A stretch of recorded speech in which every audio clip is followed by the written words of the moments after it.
Salut à toi! Aujourd'hui on se retrouve pour un nouveau tuto, comment incruster une photo dans un téléphone, mais cela peut être dans n'importe quel support. On va avoir deux types d'incrustation, une incrustation simple, à plat, et une autre où il va falloir tenir compte de la perspective. Et pour ce faire, on va utiliser cette photo. Allez, pas de blabla, du résultat, c'est parti! On va commencer à mettre notre image avec notre téléphone aux deux angles différents. Pour cela, on duplique le calque, puis on le dépasse sur la photo souhaitée, comme ceci. Et on relâche.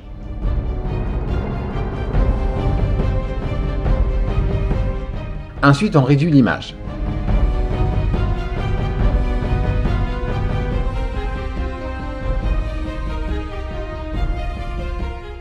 On fait idem pour l'appareil à l'angle différent. Parfait. On revient ensuite sur le téléphone à plat. On va réduire l'opacité de notre photo afin de pouvoir correctement travailler. Puis à nouveau, commande ou CTRL T afin de bien positionner la photo.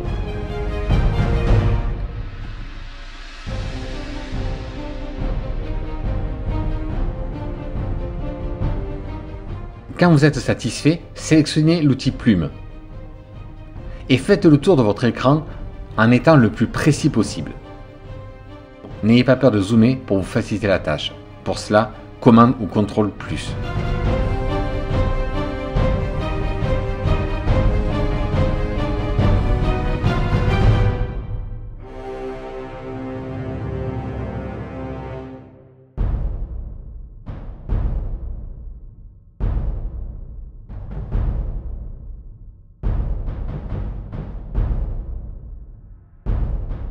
Ensuite, faites un clic droit sur la souris, puis sélectionnez Définir une sélection, laissez un pixel et validez.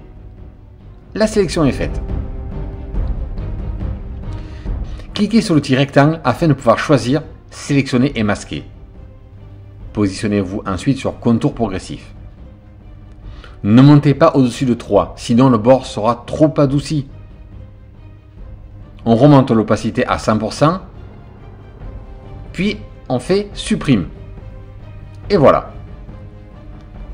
On sélectionne maintenant l'outil gomme pour effacer les petites imperfections d'angle.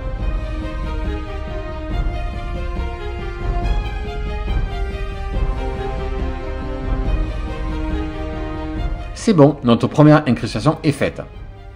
On passe à la deuxième.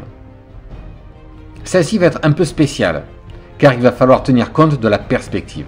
Comme précédemment, CTRL ou commande T et on redimensionne notre photo comme on le souhaite. Modifie également l'opacité.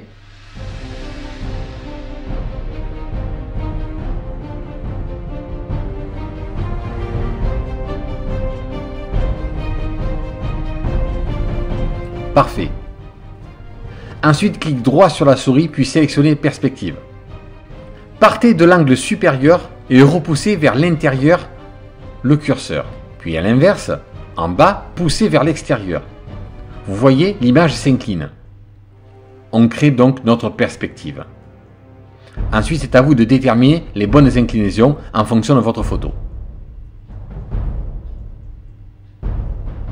Comme tout à l'heure, on sélectionne l'outil plume et on redessine le pourtour de l'écran.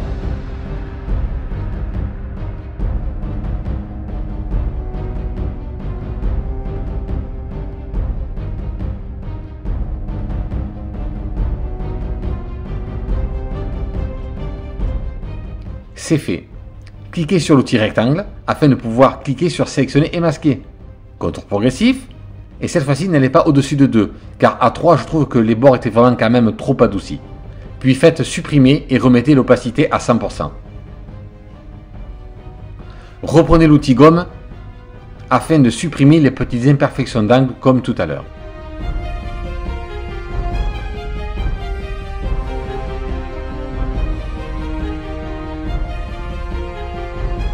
Voilà, c'est terminé. J'espère que ce tuto vous sera très utile et je vous dis avec impatience à très bientôt. Salut!